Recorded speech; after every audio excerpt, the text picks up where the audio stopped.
Tapos dito na mindfuck talaga ako kasi tignan nyo naman bro, gubat or bundok tapos sa tuktok building. What the fuck? Oh shit, here we go again. Yo, what's up? It's your boy Breezy. So today, may i-upload tayong video, yung trip ko sa Taiwan. Actually last year pa to. Ngayon ko lang nagawa ng edit kasi ngayon ko lang naman naisipan mag vlog, and then hindi ganun ka quality kasi cellphone lang yung kuha. And yun, first international travel ko to, like tapos solo. So na-survive naman natin. Nakalagpas tayo sa screening ng immigration. Although alam naman natin na, alam mo yun, maraming kumakalat sa internet na mga na-offload kasi ganto, ganyan, yung kulang yung requirements or di consistent yung sagot sa immigration and all. So far, na-survive naman natin, so na-present naman natin sa immigration officer yung mga documents or yung requirements na hiningi nila. Kaya yun, may upload tayo. And sayang lang yung trip ko sa Hong Kong and Macau, hindi ko siya magagawa ng edit kasi hindi ako masyadong nag-video nun eh. In-enjoy ko talaga yung travel ko nun eh. Although may mga nakilala ko, pero yun, in-enjoy ko talaga yung travel ko na yun. Hindi ko masyadong na-document unlike etong i-upload ko.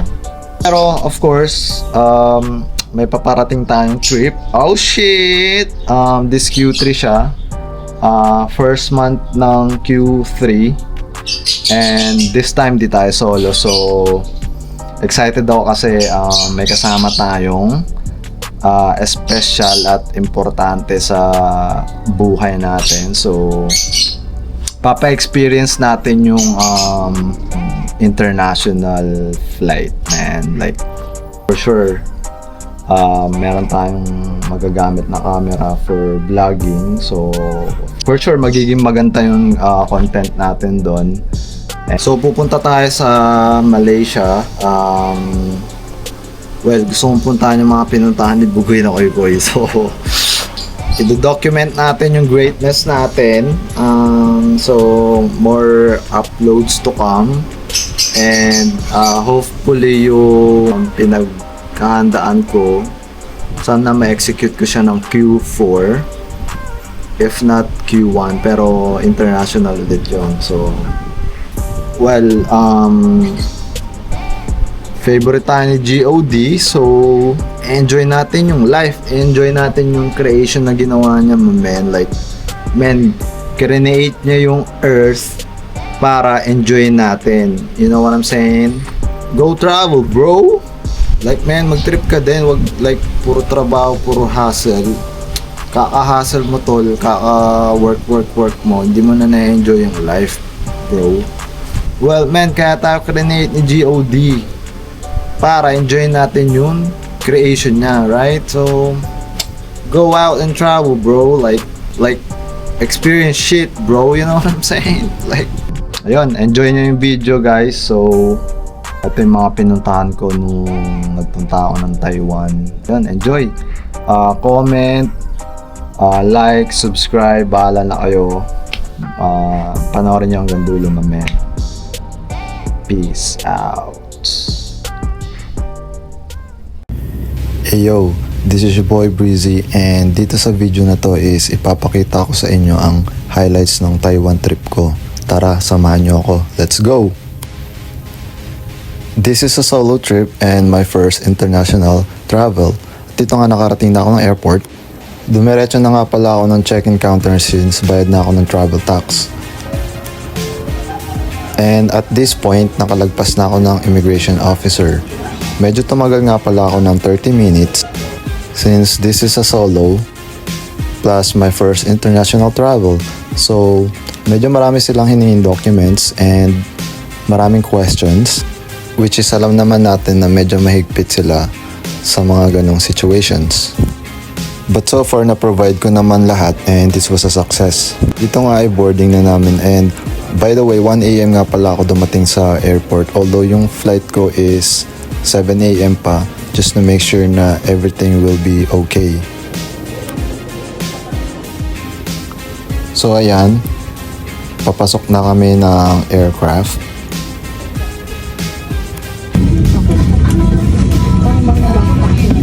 Good morning, everyone.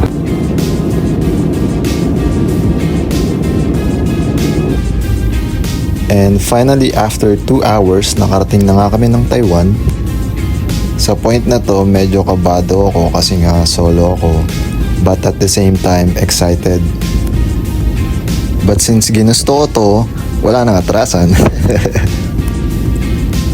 So ang nasa isip ko na lang is, fuck it, enjoy ko na lang to. And grateful naman ako kasi yung iba nga is na offload based dun sa mga naririnig nating stories, di ba? So dito, pupuntahan na ako sa baggage counter. Since nag-add ako ng check-in baggage 20 kilograms. Tsaka nakakaiba pala pagka nasa ibang bansa. Tsaka na iba yung vibe. Sheesh! At this point, nakalagpas na rin nga pala ako ng immigration ng Taiwan. So, ito yung last part is yung pag-pick up ng luggage. Isa ng mga tao.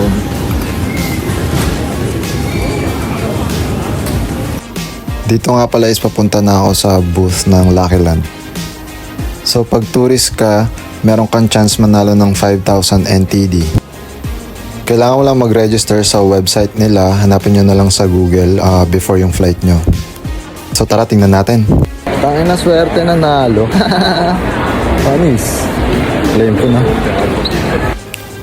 So ayun na nga guys, sunwerte tayo. So nanalo ako ng 5,000 NTD, which is malaking bagay kasi pwede mo siyang gamitin sa MTR, which is yung train nila, and also pwede mo rin siyang magamit sa 7-Eleven and mga piling restaurant. So nagkakahalaga siya ng 5,000 NTD. Dito nga ay dumating na yung tren. So itong tren na to is from airport going to Ximending, which is doon natin na-book yung hotel through Agoda. Yung travel time nga pala from airport to Ximending station is around 45 minutes. So medyo sightseeing lang ako and hindi pa rin talaga ako makapaniwalang nasa Taiwan na ako. Damn! Iba yung feeling talaga, promise. Wala yung lakaran naman. Tayo yan, pre, haba oh, son. Damn.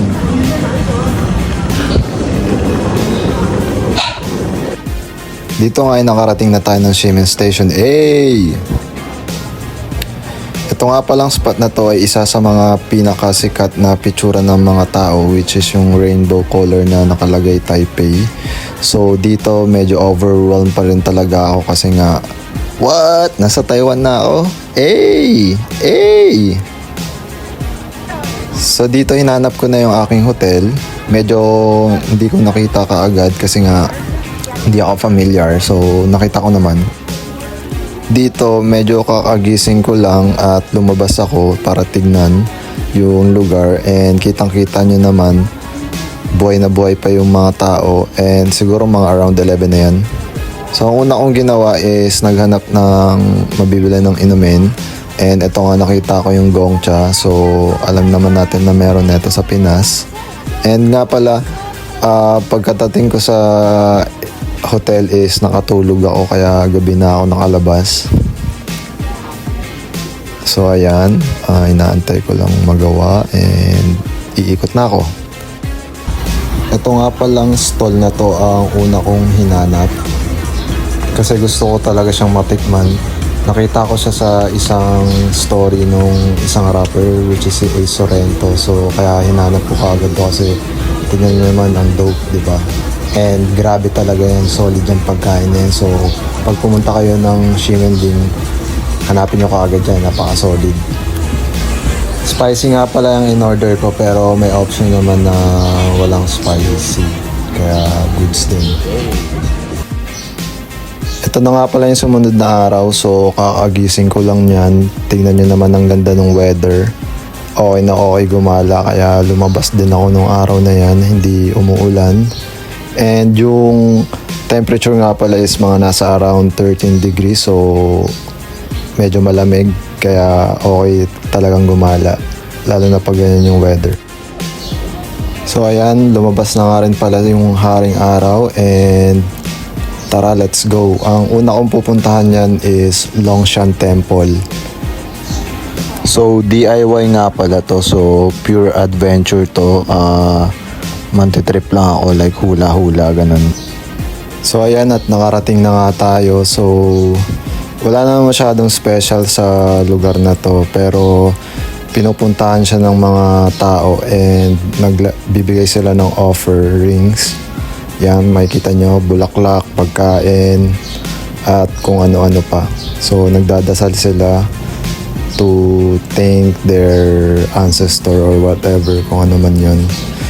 And dati nakikita ko lang siya sa YouTube, so nasarap ko na. So, okay din, okay na experience. So, dito pupunta ako ng Chiang Kai-shek Memorial Hall.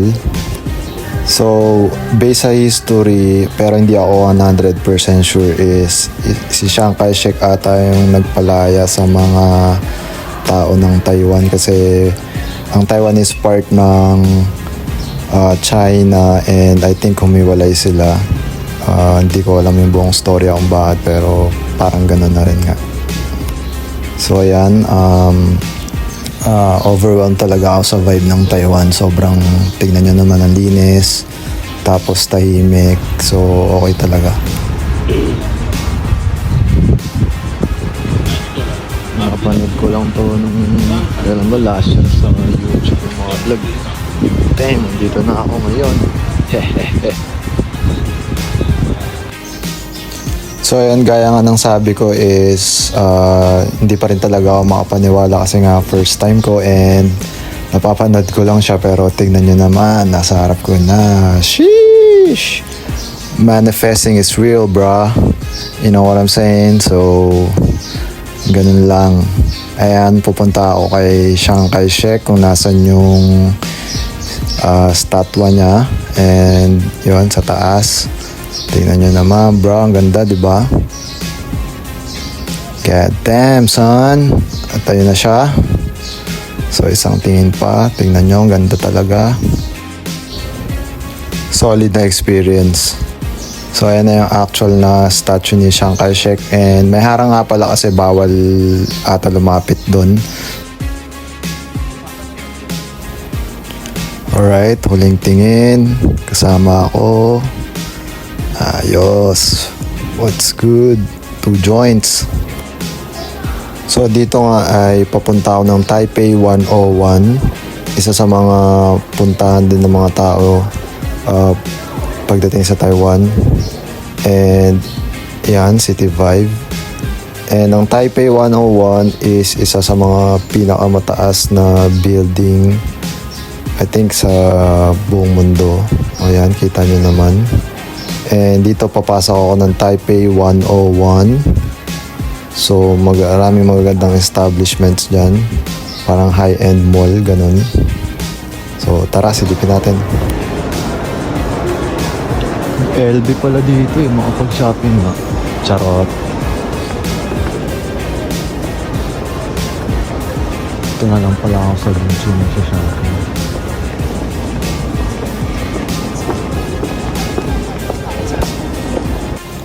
Andito na nga pala ako sa pinakatuktok sa parang overlooking.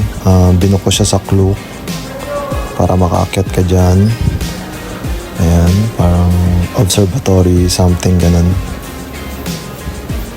So, ang angas.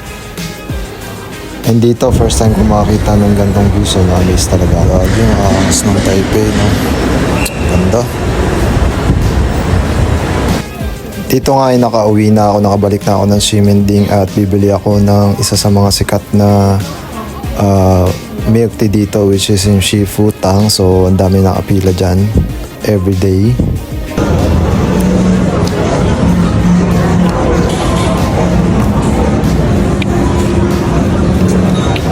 sarap nito.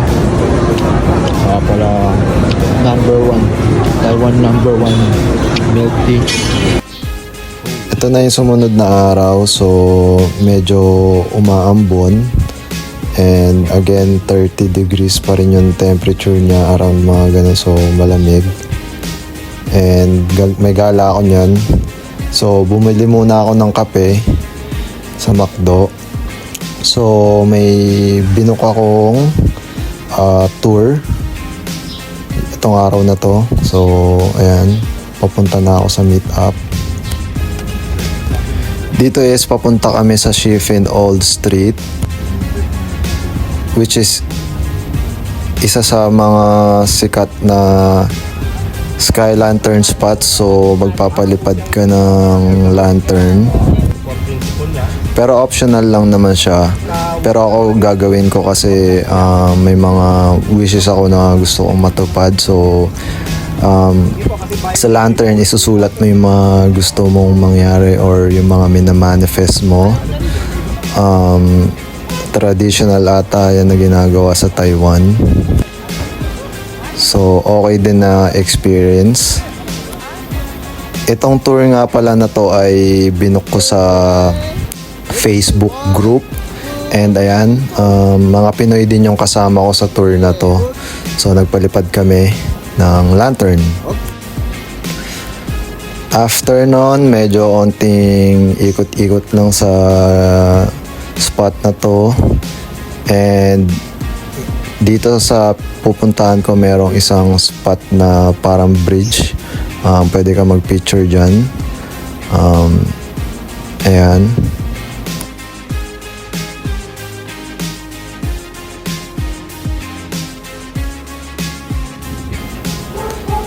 So ayun na nga, may dalawang magshotang nagpi-picture taking. So after namin sa Shifen Old Street, pumunta kami dito sa Shifen Waterfall. So isa sa mga spot din dito sa Taiwan. Wala namang special pero maganda yung waterfall nila dito. So makikita nyo dyan, pupuntahan ko. And gaya nga ng sabi ko, nakikita ko lang siya dati sa mga vlog, and ngayon nakita ko na siya ng actual, which is all goods na experience din.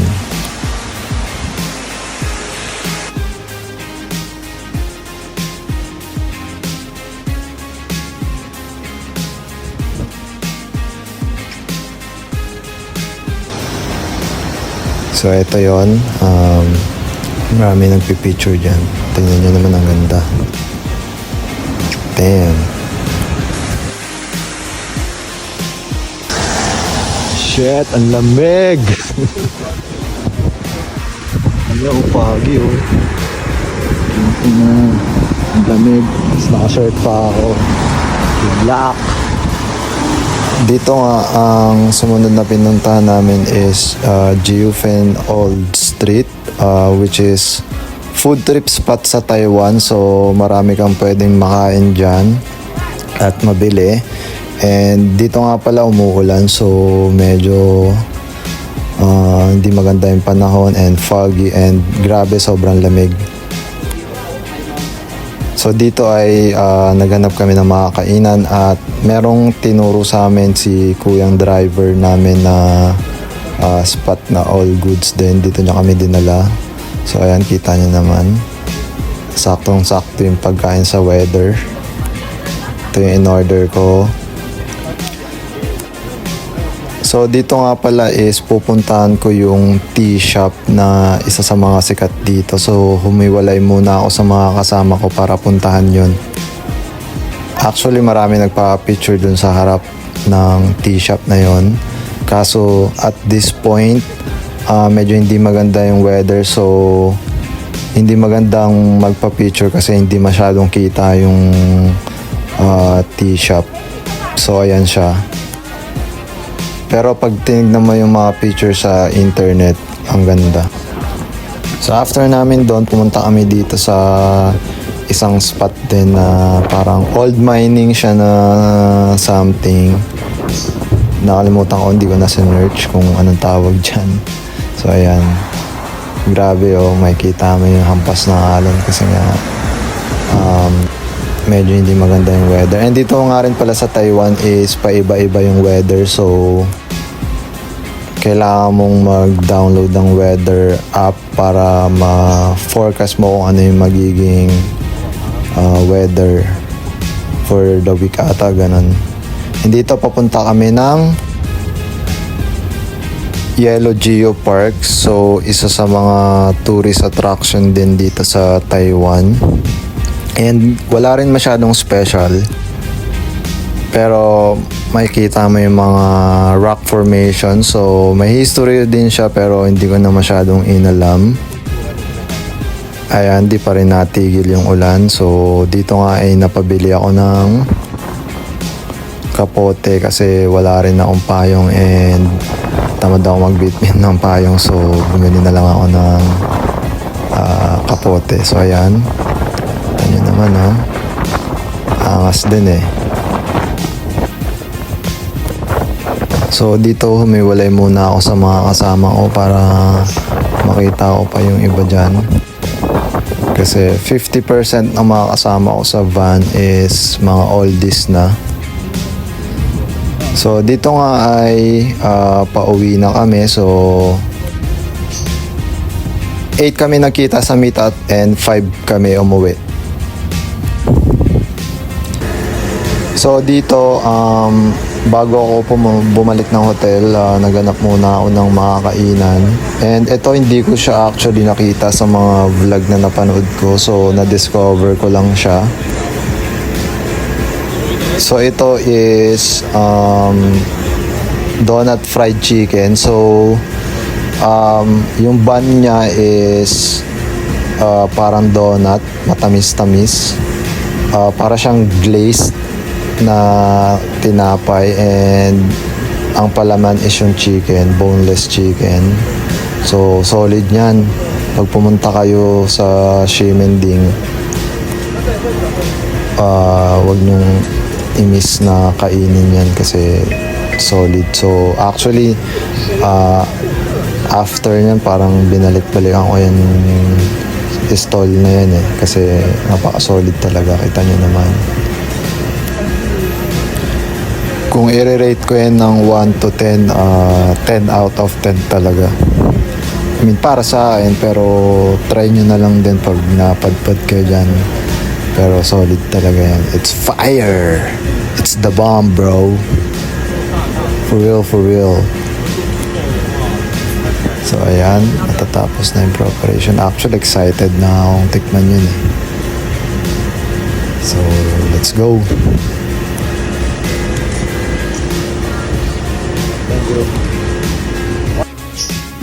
So, eto na yung kinabukasan. Maaga akong nagising, kaya tingnan nyo na medyo madilim pa. So, naghanap muna ako ng makakain bago pumunta dun sa meet up namin. May tour din ako nung araw na yan. So, ayan. Sa mga graffiti. Pero sobrang safe talaga maglakad dito sa Taiwan kahit anong oras. So, eto na nga, nakarating na ako dun sa meetup namin, pero may naantay pa kaming ibang kasama dun sa van.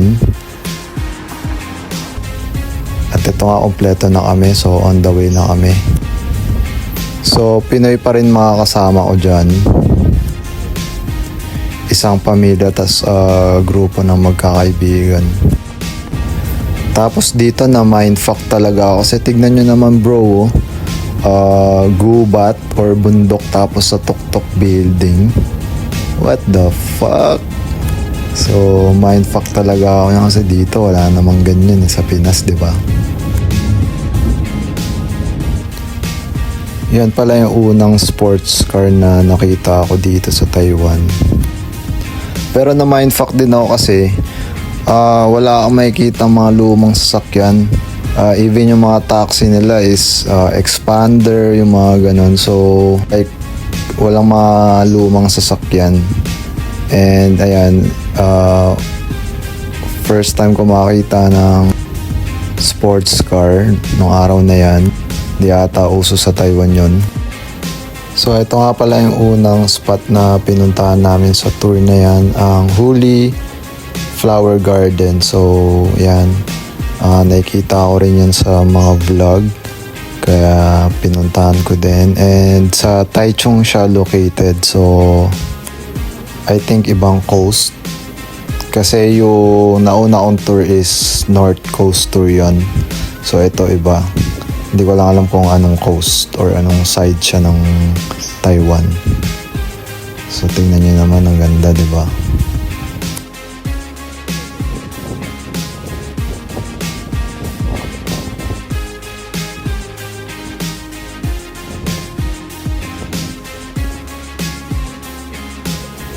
And dito nga pala may nakita kami na may nag-propose.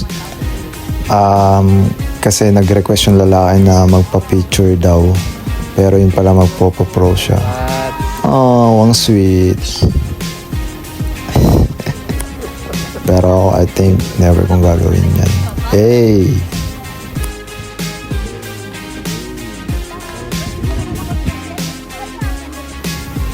So after namin doon, may pinuntahan kami sa spot na makikita mo yung cherry blossom. Ayan, so amazed din ako dyan kasi first time ko makakita ng ganyan. So all goods na experience din. Ayan o. Okay puntahan to and magpa-picture, lalo na pag sa mga couple, ganun.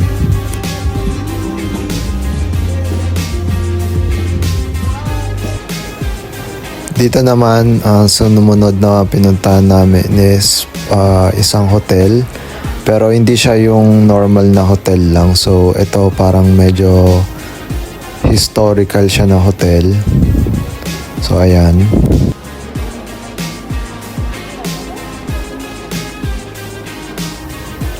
Dito nga pala is may pinuntahan kaming parang store ng mga bato, ganun. So, like yung mga ruby stone, yung mga ganun. So, actually nakaka-mind pa kasi tayo na sobrang mahal, bro. Like, can't afford, man. So, eto na yung sumunod na araw. So, tignan nyo, ang ganda ng weather. Di katulad kahapon, di ba? Umuulan ngayon, napakaganda. So, sarap maggala. So dito wala akong tour, DIY lang. So pinuntahan ko yung mga spot na nakita ko lang rin sa vlog. So dito naganap muna ako ng mga kainan. So dito is papunta ako sa Elephant Mountain. So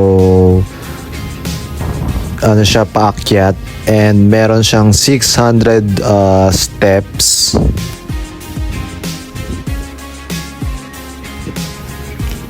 So bago ka makarating doon, may mga dadaanan ka munang park, and then meron ding basketball court. Ayan. And banda sa unahan yan is meron ding mga kainan. So dito sa part na to is ano siya, residential. So may mga condo, and then may mga apartments din na madadaanan bago ka makarating dun sa Elephant Mountain. Let's go! Na natin kung kaya pa ng tuhod natin at 37 fucking years old.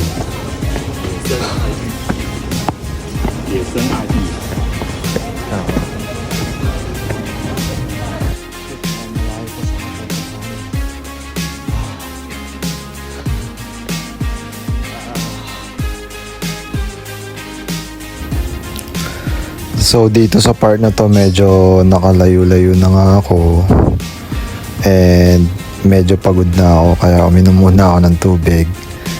Man,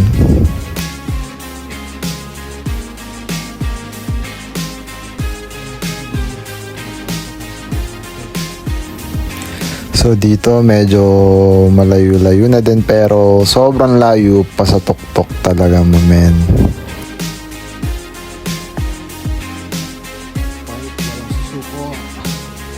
Let's do this. Let's do this, please, boy.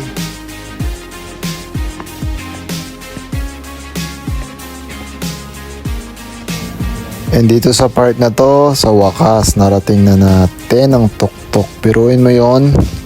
At 37 fucking years old, kinaya natin yung 600 step pataas. Man. So dito, after ko makababa, syempre pagod ako. Kaya naghanap ako ng snacks. So meron dyan. Binilan ako para siyang pandesal. Pero kakaiba masarap. Solid. Tapos yun, order din ako ng milk tea. Kahit saan kang lugar na or kahit saan spot ka pumunta dito sa Taiwan, marami ka talaga mabibilan ng milk tea.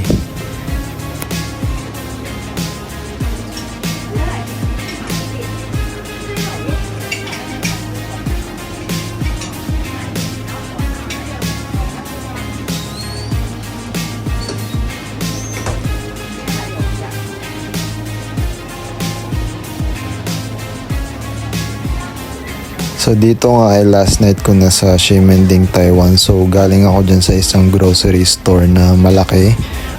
Bilihan talaga siya ng mga pasalubong. So namili muna ako bago ko umikot ulit dito. Tapos after nun umuwi na ako.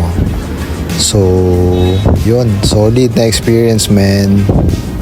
Uwian na ng mga So ito na yung kinabukasan at pauwi na nga ako. Thank you for watching guys. Till next travel natin. So gagandahan na natin yung vlog natin for travel. Di na voice over. Anyways, thank you for watching. Please like and subscribe. Peace out.